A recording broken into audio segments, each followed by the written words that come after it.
On December 22, 1299, a most unusual spectacle unfolded in Syria's Wadi al-Khaznadar. Mongol archers stood shoulder to shoulder with Armenian Crusader knights, and Georgian cavalry fought alongside Turkish warriors. This entire coalition was led by Ghazan Khan, the Mongol Emperor, who had converted to Islam just 4 years prior. Who were they poised to fight? The Mamluk army, which was also Muslim. This account highlights one of history's most extraordinary paradoxes. The very Mongols who once laid waste to Baghdad and massacred hundreds of thousands of Muslims had, against all odds, become the final hope for the Crusades. But was this a genuine rescue, or merely the dying gasp of a fated dream? Please leave your comments. Let me know where you're tuning in from and what time it is for you. I'm eager to see how far our historical community stretches across the globe. To grasp the profound significance of this battle, we must cast our minds back 39 years to another conflict that irrevocably shifted the power dynamics across the Middle East. September 3, 1260, in the Ain Jalut Valley, Palestine. Picture yourself as a Mongol warrior under General Kitbuka. For the past 2 decades, you've witnessed your empire conquer everything from China to Poland. You saw Baghdad, Islam's grandest city, engulfed in flames. The notion of defeat barely existed in the Mongol lexicon. Yet today, the impossible was about to occur. Sultan Qutuz of the Egyptian Mamluks achieved something seemingly unimaginable. He executed Hulagu Khan's envoys and displayed their heads atop Cairo's gates. This was a declaration of war, and now, 20,000 elite Mamluk cavalry faced a Mongol force numbering only 10,000 to 20,000 men. Why such a small contingent? Because Hulagu Khan had been compelled to recall the bulk of his army to Mongolia following the death of the great Khan Monka, imperial politics took precedence over conquest. Kitbuka, a skilled Naiman commander who practiced Nestorian Christianity, was tasked with defending the captured territories. The battle raged fiercely. Mamluk General Baibars employed the very tactic the Mongols had used to vanquish countless foes: a feigned retreat to ensnare the enemy. This time, it turned against the Mongols themselves. As victory swung in favor of the Mamluks, Sultan Qutuz reportedly cast off his helmet, cried out, "Wa Islama," "O my Islam," and plunged into the fray. Mamluk morale soared. Kitbuka fought until his last breath. Upon his capture, he informed Qutuz, "If I perish by your hand, I will consider it God's will, not yours. Do not be deceived by this triumph for even a moment. When news of my demise reaches Hulagu Khan, the ocean of his wrath will surge, and from Azerbaijan to the gates of Egypt, the earth will tremble beneath Mongol hooves." But this prophecy never materialized. Kitbuka was executed, the Mongol army was decimated, and for the first time in history, the Mongol Empire suffered a decisive defeat in an open battle. Ain Jalut not only saved Egypt, it preserved the entire Islamic world from Baghdad's fate. But it achieved something more profound. It cemented the Mamluks as the Middle East's dominant power and the sworn enemy of what remained of the Crusades. This thrust the Christian kingdoms of the Middle East into a dire predicament. To understand why, we must delve into a small yet incredibly significant kingdom. Imagine you are the monarch of a minor nation, caught between 2 warring superpowers. What actions would you take? This was the situation of the Armenian Kingdom of Cilicia, a Christian state on the Mediterranean coast in modern-day southern Turkey. In 1247, King Hethum I made a courageous and contentious decision. He voluntarily submitted to the Mongol Empire. Not out of affection for the Mongols, but because he understood the underlying mathematics of power. Hethum undertook a remarkable journey from Cilicia, across Central Asia, all the way to Karakorum, the Mongol capital. Consider this: a Christian king traveling thousands of miles through deserts and mountains to meet the great Khan Monka. This was not the act of a coward, it was the move of a pragmatic statesman. And the strategy paid off. When the Mongols attacked Baghdad in 1258, Armenian forces fought alongside them. When the Mongols seized Damascus in 1260, Armenians were present. In return, the Mongols safeguarded Armenia from Mamluk and Seljuk assaults. But after Ain Jalut, everything changed. The Mamluks were now the region's preeminent force, and they had not forgotten Armenia's assistance to the Mongols. In 1266, Mamluk Sultan Baybars, the very general who secured victory at Ain Jalut, devastated Armenia. Cities were destroyed, people massacred. Even Hetham's sons were killed or captured. To those who today criticize Hetham I's decision, I would advise considering that without the Mongol alliance, Armenian Cilicia might have been utterly annihilated much sooner. Throughout history, nations often face situations with no favorable outcomes, only choices that are less terrible. By the close of the 10th century, Armenia found itself in a dire predicament. Mamluks were attacking from the south, while Turks exerted pressure from the west. The Mongols, their sole allies, were entangled in internal conflicts and skirmishes with other Mongol factions. Yet, in this desperate hour, an unforeseen opportunity arose, not from Europe, but from Persia. A young Mongol ruler there had recently embraced Islam and was preparing for a significant military campaign. In 1295, Ghazan Khan, the great-grandson of Hulagu Khan, took a step that astonished everyone. He converted to Islam. Consider for a moment the profound implications. His great-grandfather had orchestrated the slaughter of hundreds of thousands of Muslims in Baghdad, destroyed the House of Wisdom, a repository of Islamic knowledge, and even executed Caliph al-Mustazim by wrapping him in a carpet and having horses trample him to death, as Mongol custom forbade the spilling of royal blood. And now, his descendant was becoming a Muslim. Why? The answer is multifaceted. Ghazan Khan was not a zealot. He was described as exceptionally intelligent, proficient in numerous languages, including Mongolian, Persian, Arabic, Chinese, Tibetan, and even European Frankish. He possessed a keen interest in science, astronomy, and history. His conversion was partly a strategic political move to secure the allegiance of the Muslim Naro army in his bid for the throne. However, a deeper motivation also existed. The majority of his Ilkhanate population adhered to Islam, and for effective governance, he needed to legitimize his authority in their eyes. Puzzlingly, even after embracing Islam, Ghazan Khan did not cease hostilities with the Mamluks, who were also Muslims. This was not a religious conflict for Ghazan Khan. It was a struggle for power. The Mamluks had humiliated his great-grandfather at Ain Jalut, a defeat that was unacceptable to the Mongol Empire. Furthermore, Ghazan Khan employed a clever theological argument. In his correspondence with the Mamluks, he declared himself God's chosen instrument to cleanse Islam of its corruptions. He accused the Mamluk sultans of tyranny, asserting that God had sent him, a Mongol, to restore justice. This was a compelling narrative, one that might have succeeded were it not for a critical challenge. Ghazan Khan needed allies. The only ones willing to fight alongside him were the very Christians his ancestors had once protected. Therefore, in the summer of 1299, when Hitum II, grandson of Hitum, sent a desperate plea to Ghazan Khan, the Muslim and Mongol Emperor responded. His response was not merely symbolic. He assembled one of the most ethnically and religiously diverse armies in medieval Middle Eastern history. Imagine yourself as a Syrian peasant in the autumn of 1299, witnessing this formidable army marching through your village. First, you behold the Mongol cavalry, dark-skinned warriors with their potent composite bows, riding small yet resilient horses, numbering around 60,000. Following them are 40,000 Georgian warriors from the Caucasus, Orthodox Christians in heavy armor, bearing crosses on their shields. Next come 5,000 elite Cilician Armenian troops under King Hitum II, also Christians, filled with intense animosity towards the Mamluks, who had ravaged their homeland. Scattered throughout, and disputed by some sources, were even a few Knights Templar and Hospitaller from Cyprus and Armenia.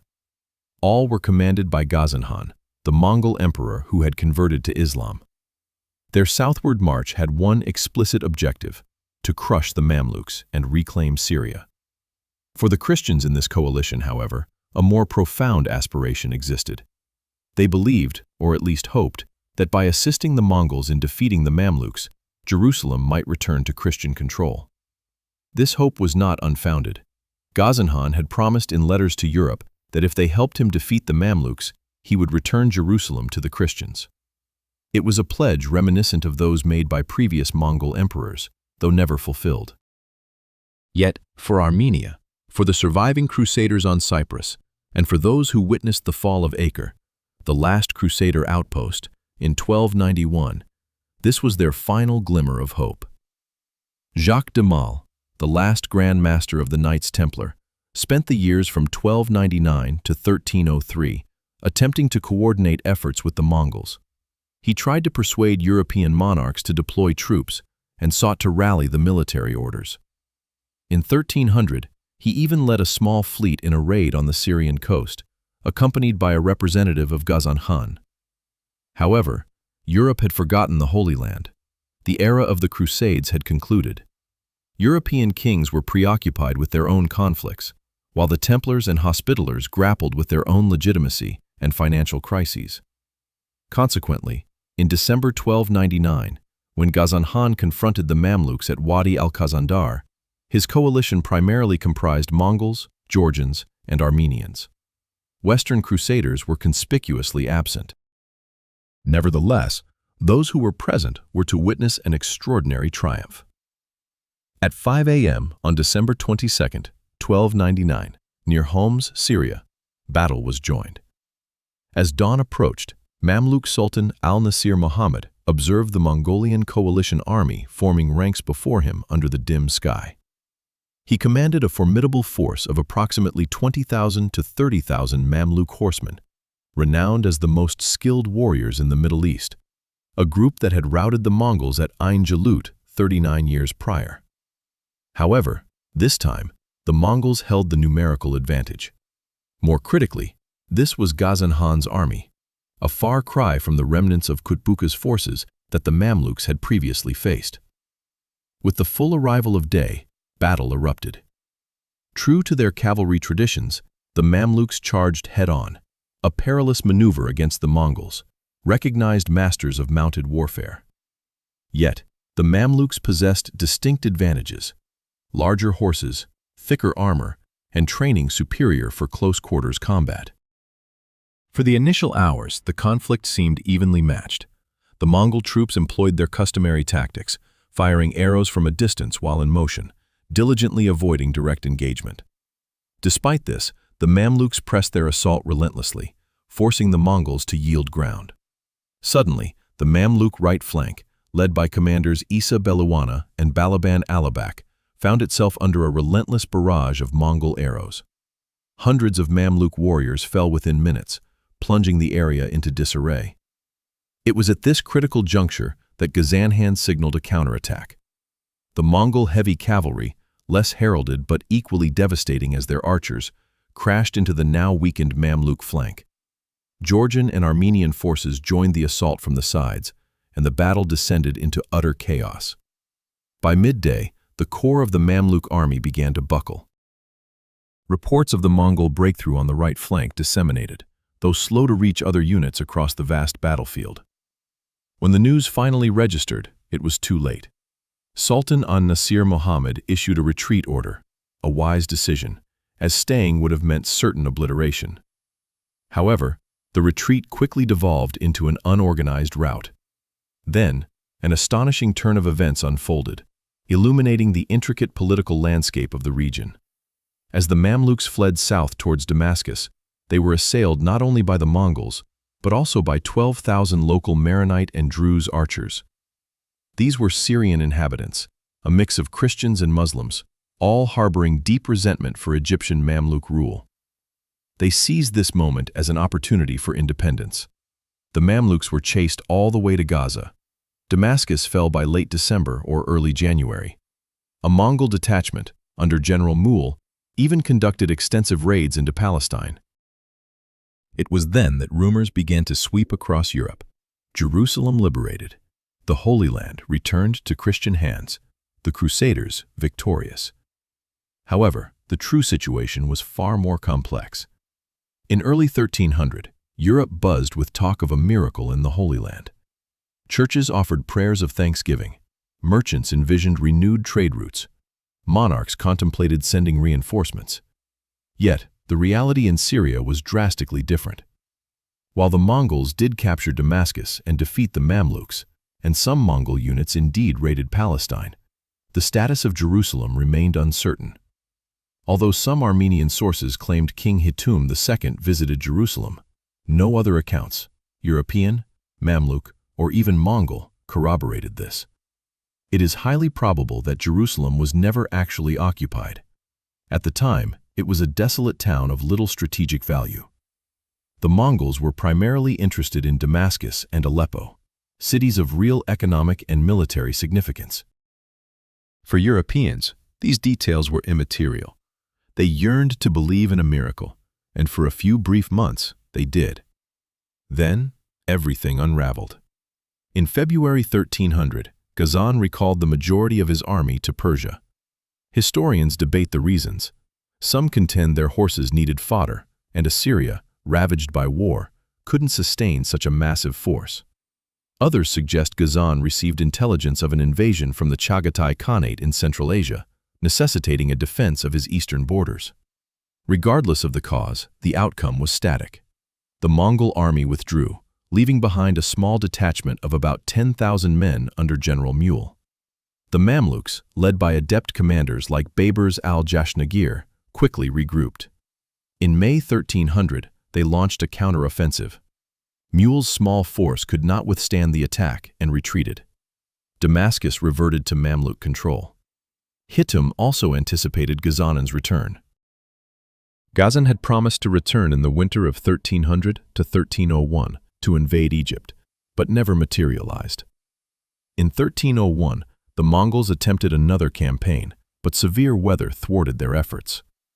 Their final attempt came in 1303, this time with a massive army of approximately 80,000, accompanied by Armenian forces. This was intended to be the decisive assault. However, in March, during the decisive Battle of Marj al-Safar near Damascus on April 21st, the Mongol forces suffered a defeat. This encounter was not a close contest, as the Mamluks had learned from their previous experience at Wadi al-Khaznadar. Their improved preparedness led to a decisive victory. This marked the final significant Mongol incursion into Syria. When Ghazan Khan passed away in May 1304, at merely 32 years old, any hopes for a Mongol-Christian alliance died with him. Jacques de Mal and the Knights Templar had attempted to maintain a small foothold on the island of Ruad off the Syrian coast, anticipating the Mongols' return. In 1302, the Mamluks besieged the island. Despite the Templars' valiant defense, they eventually surrendered under the promise of safe passage to Cyprus, a promise the Mamluks subsequently broke. The knights were executed, ending the last Crusader stronghold on the mainland of the Holy Land. Jerusalem would not return to Christian rule until 1917, when the British captured it from the Ottoman Empire. So, did the Mongols effectively rescue the Crusaders? The answer hinges on the definition of rescued. If one had posed this question to Hitum I in December 1299, following the triumph at Wadi al-Khaznadar, he would likely have responded affirmatively. Armenia had regained lost territories, the Mamluks were routed, and Jerusalem seemed within reach. But if the same question were asked in 1304, after the final defeat, with the Mamluks reclaiming all of Armenia's recent gains, and Ghazan Khan gone, the last vestige of hope vanished, the answer would have been different. The reality is that the Mongols did not save the Crusades.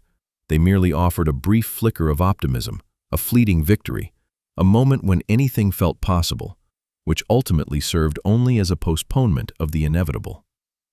Yet, what remains striking is that during those instances in 1299 and 1300, when a multinational and multi-faith army fought in unison, they demonstrated a crucial point. They showed that historical alliances don't always align with the religious or cultural boundaries we typically imagine. A Muslim Mongol emperor could fight alongside Christian kings against Muslim sultans. Syrian Maronites and Druze could attack Egyptian Mamluk forces despite sharing a religion. Fundamentally, the complexities of power politics far exceed the simplistic narratives we often construct. Consider the difficult choices these individuals faced. Hitam II in 1247 had to decide between resisting the Mongols and facing certain destruction, or submitting and having a chance at survival. He chose survival. Some might term it betrayal, others pragmatism, but it enabled Cilician Armenia to endure for centuries more. Ghazan Khan in 1295 had to choose between maintaining his ancestral faith and facing opposition from the majority of the population, or converting to Islam to govern more effectively. He chose conversion. Did this make him less of a Mongol, or simply a shrewd ruler? Jacques de Molay, from 1299 to 1302, had to determine whether to cling to the hope of the Mongols' return, risking his knights' lives on Ruad, or to surrender and concede the Holy Land was lost. He chose hope. Did this lead directly to his death? No, that occurred 5 years later, when King Philip IV of France arrested him. But did it make him a fool, or the last individual still believing in a dream? These questions lack simple answers, which is precisely why this story holds significance. The Battle of Wadi al-Khaznadar wasn't a monumental victory that altered the course of history. It didn't save the Crusades, nor did it liberate Jerusalem. Within a few years, all its accomplishments were reversed. Nevertheless, it remains important for 3 reasons. First, it illustrates that history isn't a straightforward dichotomy of us versus them, not Christians versus Muslims, or East versus West. It's an intricate web of interests, alliances, and decisions made by real people in challenging circumstances. Second, it reminds us that short-term triumphs don't always guarantee long-term success. Ghazan Khan won at Wadi al-Khaznadar, but couldn't sustain that victory. Why? Because strategy involves more than just winning battles. It entails the ability to retain what's won, the resources to continue, and dependable allies. Third, and arguably most crucially, it teaches us about the nature of hope and self-deception. The Crusaders in Cyprus, the Knights, the Templars, the Armenians, they all wished to believe the Mongols would save them, and for a brief moment, it seemed plausible. But hope founded on external power is fragile. It can vanish at any instant. Ultimately, the Crusades failed not due to a lack of military victories. They failed because Europe lost the resolve to support them. They failed because local kingdoms were too minor and weak to stand independently. And they failed because they placed their faith in a Mongol Empire that was internally chaotic and incapable of dedicating the necessary resources.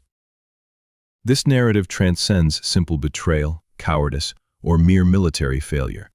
It delves into the mathematics of power. Sometimes, the numbers just aren't in your favor, no matter how bravely you contend. As we reflect on this account from 725 years ago, what insights can we glean? First, exercise caution with alliances forged primarily on a shared adversary, rather than mutual interests. The Mongols and the Crusaders were united solely by their animosity towards the Mamluks, bereft of common objectives or principles. When Ghazan Khan determined his priorities lay elsewhere, the coalition crumbled. Second, in desperate circumstances, individuals frequently make imperfect choices, subsequently facing harsh judgment from history. King Hitam I, Ghazan Khan, and Grandmaster Jacques de Molay all made decisions that might be perceived as questionable. Yet, their choices were made within the context of their era, based on evolving information and confronting dire alternatives. Evaluating the past from a safe distance is straightforward. Comprehending it is considerably more complex. Third, military triumph alone is insufficient. Political acumen, economic engagement, and unwavering resolve to see things through are essential. The Battle of Wadi al-Khaznadar was a splendid military achievement, but it yielded no lasting benefits as it lacked all these critical elements. Finally, history doesn't always conclude with a logical resolution. Occasionally, the virtuous suffer defeat. Sometimes, aspirations are crushed, and even significant victories prove futile. Nevertheless, these accounts still merit recounting. They help us understand the essence of human struggle, the intricate nature of historical progression, and why straightforward solutions are seldom the correct ones. If you found this video engaging and wish to explore more fascinating historical insights, please hit the like button, subscribe, and enable notifications. Also, share in the comments what you would have done as King Hitum II in 1299. Would you have aligned with the Mongols, hoping for a miracle? Or would you have accepted the close of the Crusades era and attempted to negotiate peace with the Mamluks? There's no definitive answer, but I'd be keen to hear your perspective. Thank you for watching. See you next time.